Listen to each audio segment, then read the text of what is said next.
Okay friends, இன்றைக்கி வந்து எலும்பு சூப் பண்ணலான்னு இருக்கேன். ஸோ அதுக்கு வந்து நான் ஒரு 1/4 கிலோ வந்து எலும்பு எடுத்து வச்சுருக்கேன். இப்போது இதுக்கு வந்து மசாலாலாம் கொஞ்சம் ஃப்ரெஷ்ஷாக அரைச்சிக்கலாம். ஸோ அதுக்கு வந்து ஒரு மிக்ஸி ஜார் எடுத்துகிட்டு அதில் 1/2 ஸ்பூன் தனியா, 1/2 ஸ்பூன் சீரகம், மிளகு வந்து உங்கள் காரத்துக்கு ஏற்ற மாதிரி போட்டுக்கோங்க. ஒரு 2 ஸ்பூன் போட்டுக்கலாம்.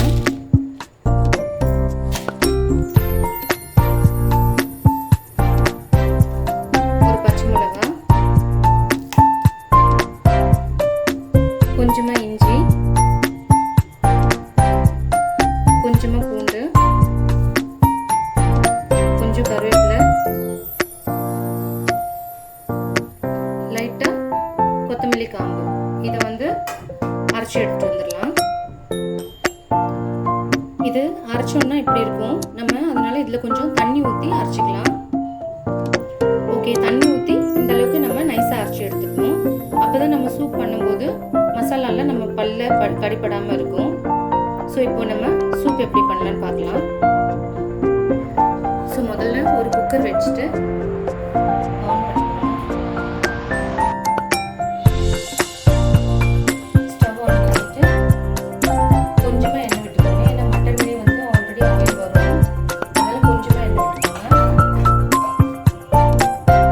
எண்ணெய் காயிடும். எண்ணெய் காய்ச்சிருச்சு.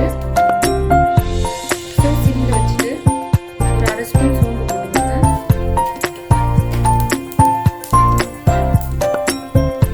2 பட்டை, லவங்கம், கல்பாசி,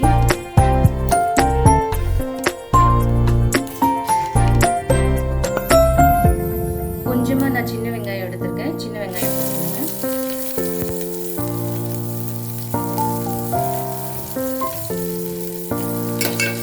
ரொம்ப கோல்டன் ப்ரௌன் ஆகணும்னு அவசியம் இல்லை, சும்மா லைட்டாக வதக்கி விட்டால் போதும்.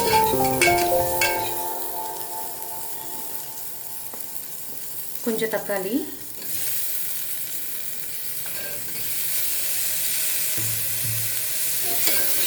போட்டு மிக்ஸ் பண்ணிக்கோங்க. சும்மா லைட்டாக வதக்கி விட்டால் போதும், ஃபுல்லாக ஸ்மாஷ் ஆகணும்னு இல்லை. ஸோ இது ஒரு 1 மினிட்க்கு வதக்கினதுக்கப்புறம் ஒரு 1/2 ஸ்பூன் மஞ்சள் போட்டுக்கோங்க.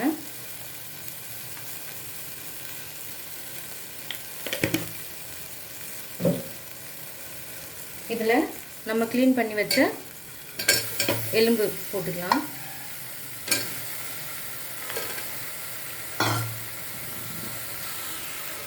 எலும்பு போட்டு கொஞ்சம் மிக்ஸ் பண்ணிக்கோங்க.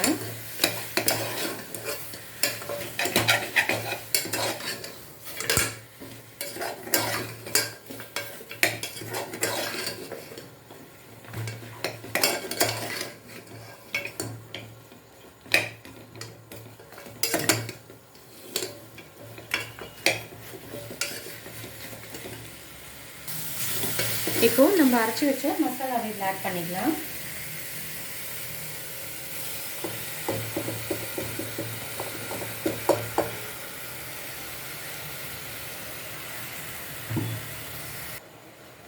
மசாலா போட்டு நல்லா மிக்ஸ் பண்ணி விட்டுக்கோங்க.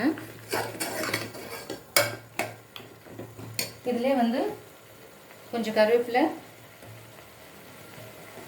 நான் கொஞ்சம் கொத்தமல்லி காம்பு எடுத்து வச்சுருக்கேன். ஸோ இது போட்டோன்னா நல்ல வாசனையாக இருக்கும். ஸோ இதையும் மிக்ஸ் பண்ணிக்கலாம். இதில் தேவையான அளவு உப்பு ஆட் பண்ணிக்கோங்க. நான் கல்லுப்பு போட்டிருக்கேன். ஸோ இது ஓரளவுக்கு கொஞ்சம் நல்லா வதக்கிட்டோம்னா அந்த இஞ்சி பூண்டு போட்டிருக்கோம் இல்லையா, அதோட பச்சை வாசனைலாம் போயிடும். கொஞ்ச நேரம் வதக்கிட்ட அப்புறம் நம்ம மிக்ஸி அலசி அந்த தண்ணி ஊற்றி வேக வச்சிடலாம். ஸோ இது 1 நிமிஷம் வதக்கிட்டு இதில் வந்து மிக்ஸி அலசி ஊற்றின தண்ணி ஊற்றிக்கலாம். சூப்புக்கு உங்களுக்கு எந்த அளவுக்கு தண்ணி தேவையோ அந்த அளவுக்கு ஊற்றிக்கோங்க.